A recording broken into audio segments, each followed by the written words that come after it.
Hi, welcome back to the podcast. Welcome back to Hear Our Voices. Thank you for coming on to this week's episode for part 2 of Alida's story. And just sit back, relax, and enjoy yourself. But before you get into the podcast, I do want to say, can you please follow our social media handles on TikTok, Facebook, YouTube, and Twitter? We are there on there constantly, especially on Instagram too. We're there constantly, give you updates about things that's happening in homelessness, jobs, even activities for young people or families in general. We have things like that on our website, and we would love that you come along and be a part of these activities. Majority of the stuff is not hosted by us, but is hosted by different people in an organization, or just people we know that are doing good things for the community. We always want to give out, tell people about information that things are happening at any time, and we love doing that for you guys. So we do have a resource packet that we hope you listen to and watch and look out for, because we're updating it and making sure we give out relevant information for anybody who's listening who needs the help. It's not only we do focus on family, but a lot of the resources focus on just more than just family. It focuses on anybody who does honestly need help. So hopefully this is helpful. Talk to you next time. Bye. Active family therapy, but it was not only for the fact that we lived in the shelter. It was more about the whole situation, about the whole change. Right. Because the lives got like really changed like all of a sudden. So we had to address that. And but it was not like they knew so much about either DV or what I was going through that they got traumatized or they're asking questions about that. It was not that. It was just change, like really physical change for them. Like we were not living in the same, in the same neighborhood or the same city, not seeing the same people. That's what it was for them. What made you come to New York City? Well, what made, did you hear that is a Actually, better it was system not here? even. I didn't really make a choice to come to New York City. It was just the organization that I reached out to connected me to a nonprofit, and that nonprofit was here in New York City, and then the other. It wasn't even. I went straight to the shelter. When I came in, I was in a hotel for. I think they paid for the hotel for like I think it was 3 nights. Mm. And then after that, during the three nights, like every day, um, that program coordinator will call every single shelters and organization in New York City, even New Jersey, to find out if there were spaces. And then that's how after the third day, we find place to that DB shelter that we were part of. Was it Safe Horizon or? No, it was Sanctuary for Families. Got it. Sanctuary for Families is an amazing organization. And it's so funny because so I was introduced as a client because I receive like I will say I'm one of the clients who really receive the full services of this organization. And then I got trained as an advocate, survivor leader Oh, through wow. their to Center for Families too. And now let's say I don't work for them. I have my own agency, but I'm a consultant Right. and I consult with them. Isn't it amazing? So I went from on the other side, from being a client, now I'm on the other side as a service provider. That's cool. Yeah. That's a So cool it's a story. beautiful story that they have with this organization. Yeah. Sanctuary for Families. Sanctuary for Families is it's just amazing. It's like we have so many DV or non-DV organizations that really care also about, the people that they serve. But I just have that special story um, with Sanctuary Families. Yes. So I know, as you heard from before, she has her own nonprofit. Can you tell us a little bit about that and why you started that particular organization? Sure. So my nonprofit, like I said, when I was in the shelter, when I was talking earlier about Love Gives, my background is HR. So I worked in human resources for like more than 20 years of my life. And then at a certain point, like I said, being in that DV situation for the second time, I think it was more devastating than the first time. So, and it took me a long time really to recover. And I asked myself so many questions. So I just wanted to make sure that this time I'm getting up and I'm getting up for good. This time being restored and I'm not going back. Right. So and that whole change included my career. I wanted to do something different because the leader that came after that second abuse was not the same person anymore. Right. So I wanted to, so it was a total career change for me. But all of a sudden I knew it was clear in my mind. I wanted to do something different with my career. I mean, after 20, when you have 20 years of experience, you cannot just get rid of it, right? That's true. But it was definitely, I wanted to use my experience and my passion. And my passion really became to help others. I was so mad at myself for being, in that abusive situation for the second time. I wanted to make sure that whatever I missed, I learned it so I would not go back again.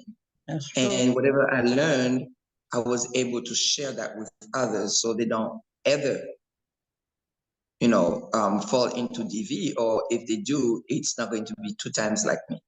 Right. So basically, all these reasons like made me really think about what I wanted to do in my everyday life. So that's how I actually launched my own consulting firm. And but I started even for the nonprofit. I was encouraging others. When you talk about trauma has this, I don't know if it's ability, if it's a good positive things, but trauma will change somebody who's really capable to a person who all of a sudden does not believe in themselves and lose all capacity. Right. So, but one thing that I knew is like, if you hide it inside of you, it's just a matter of bringing it back. So that's what I started doing with support groups that I was running at the time. And that's actually how we started. My organization is called Healing Hands. And, that's how it started. I just believe that I received my restoration and from the hand of God. And I believe that, God made us, we are beautiful, we are perfect, but the man uses the hand. When I'm thinking about hands, not really only physical hands, but their work or whatever they do to destroy someone's life. But God can, because He's the one that created us, can use His hands to bring us back, restore us to the initial position before destruction, Right. and make it even better. So basically, that's what the whole meaning of healing hands is. And I started encouraging women. It was just like really pure empowerment. I wasn't even thinking about it, but it was just natural to me, basically. It was just natural, and that's how we started. So we started with support group. And then I remember when we would come in, we did like we run them for like 3 weeks, and after that we stopped. For me, it was therapeutic because I didn't even realize that I was among people just like me. So it made me feel not special, but I didn't feel weird. I Right. wasn't like, Not okay, alone. yeah, I didn't feel weird. I didn't feel alone. I didn't feel like, okay, you are one of the kind because I met other people who've been through that 2 times, 3 times. And I'm Right. like, okay, because one time you say it's fine, but the second time you start really questioning things. Right. Right. Really. The second time is like, there's something wrong with me. And you tend to start believing the lies, right? Right. That they're telling you that you're the problem. So, but Exactly. meeting other women, and I was just like, oh my God. So, you know, this is something else. It's bigger than me. It's not only me. And then how can we help each other? This is how we started.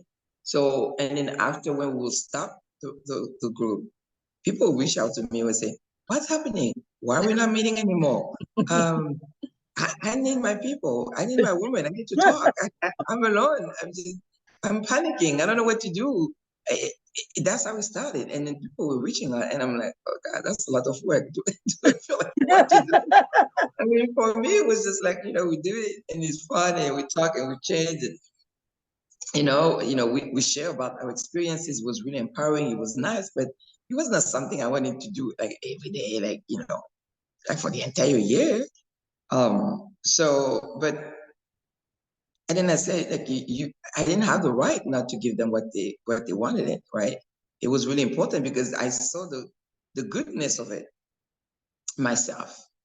So, and that's how we went back into running the group again, and that's how I started thinking about having something permanent, and how can we do this? And just asking questions around. So why don't you have your own nonprofit? You can have this, you can do this, and basically that's how we started. It was not. I didn't wake up one day and I said I want a nonprofit. No, I woke up one day I wanted to have my own business. That was clear, but the nonprofit was definitely not something that I planned like this. But I saw the need, and then I myself, I recognized the need also, and then that's how it was birthed. Got it. And then So, today we've been on for 6 years, going 7 years now, and we provide jury services for our goal really is to have survivors get back on their feet to achieve personal and financial freedom. This is what it is. We empower survivors to break out from the cycle of not only abuse, but financial dependence, right? And then to think a big dream really big, like you can do that. It's not because you've been a survivor, it's like the stickers that society puts on you defines who you are. This is not true. You can do whatever you want. You can really become who you want. And then I use my testimony just to say, hey, if God did it for me, he can do it for you too, because this is exactly what's happening. So, and that we do. So every year we service about, the average is between 50 to, right now we are going toward more like 80 to 100 survivors a year. But for a few years, we're servicing about 50 to 60 survivors every year, providing support groups, economic empowerment services, coaching, counseling, and of course referrals to other organizations that can meet the needs that we cannot serve. Got it.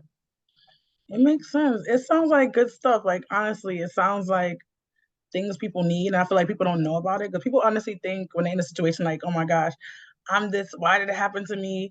Or they blame on themselves like they're the ones doing it, and you're not the one hurting yourself. Somebody's hurting you and manipulating you, make you think that you're not worth it. And you do need to go back into therapy and groups to know that you're not alone. It didn't only happen to you. And I think people in general think when something happens, it only happens to them. Because I think that all the time, like, I'm the only one going through this, and like, there's a billion other people in this world. Nothing's new. So it happened to you too. Exactly. So that's why the support group really helped me realize that I was not the only one. I was not alone. Right. And that's the beauty of it. That's like when we all come together as survivors and we heal together. It's really beautiful.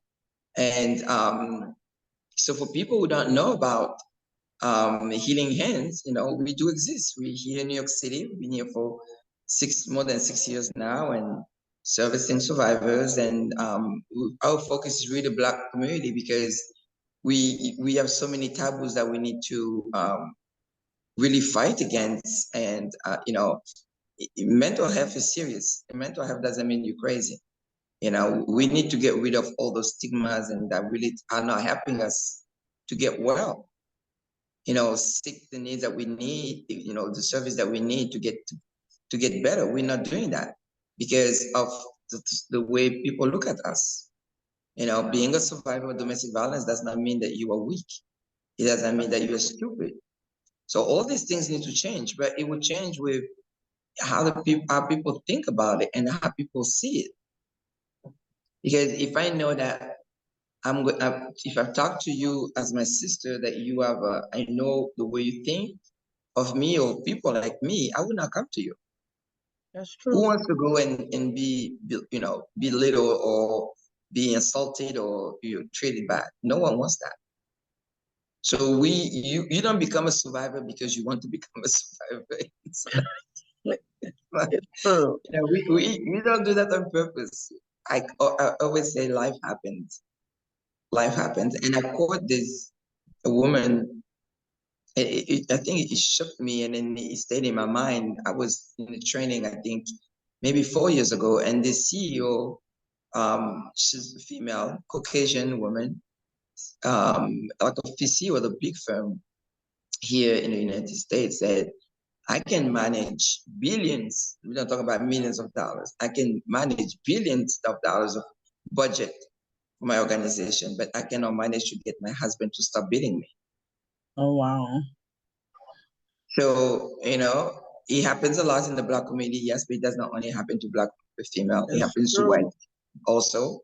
It might happen to people who are not uneducated, but it does not only happen to people who are educated. I was not uneducated, I have a master's degree, and the first time maybe I didn't have it, but second time I had it, and before I had a bachelor. So it's not like, I've never been to school and I was, stupid and things like that. No. So just to say that's not discriminate. So you have to be Right. careful. That's why you really have to be careful. And we need to be able to give the support to our family members, to our friends, even in churches. We need to be open to that and listen to Right. it. It's not, when people need the support, we need to be there to give them what they need. Most Yes. of the time, all survivors need is just somebody to say, you are not alone, just like it was in my case. It was my case in many situations. Most of the time, they just want somebody who's going to listen to them. Somebody is not going to judge them. Somebody is going to accept them. And just like you said, it's not your fault. But I'm here if you need me, if you need to talk, whatever you want to do that it's in my capacity to help, I would do that. That's what survivors need. They in the beginning, they don't need like hundreds of things, but Right. just like somebody that they can trust, somebody that they can go to when they need to talk and debrief and all these things. This is really important. But if they cannot have it, not having that support is really, it really hurts a lot, because we lack that support even in our own families. It's true. Yeah. And that's when it's even Definitely. more dangerous. I That's told you not to hang out with that boy. You didn't listen to me. Now look what he did to you. Now you're coming back. Give my house. What do you think is going to happen as a mother is saying that to the daughter? Yeah. You're just sending her back to the abuser again. It's Because true. they will never close their doors on you. They will always say, "Oh, baby, you're coming back." I mean, they will always welcome you back. Right. Always to destroy you even more. It's But true. if you don't have any choice, most of the time, victims go back for many reasons. But Right. some of them is the fact that they feel rejected.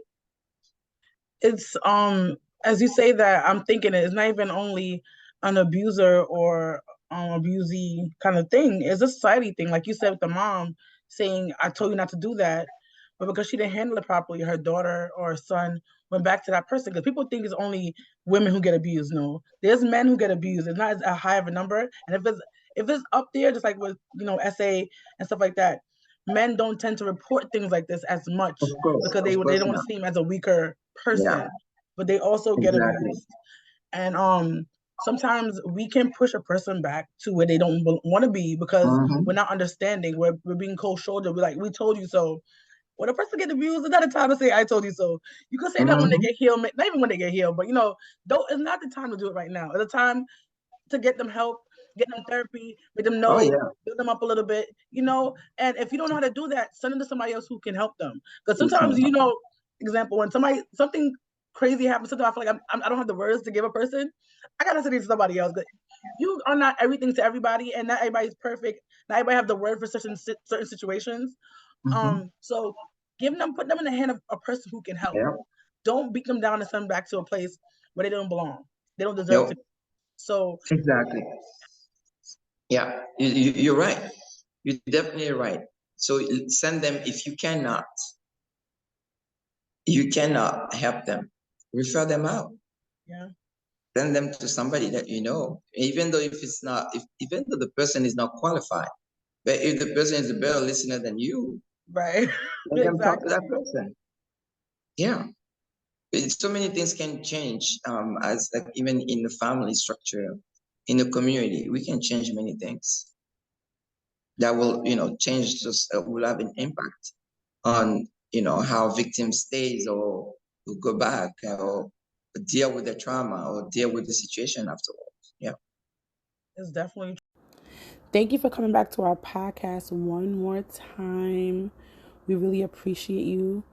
And come back for next week's part 3 so you can hear the final information about her story and what she's been up to and things like that.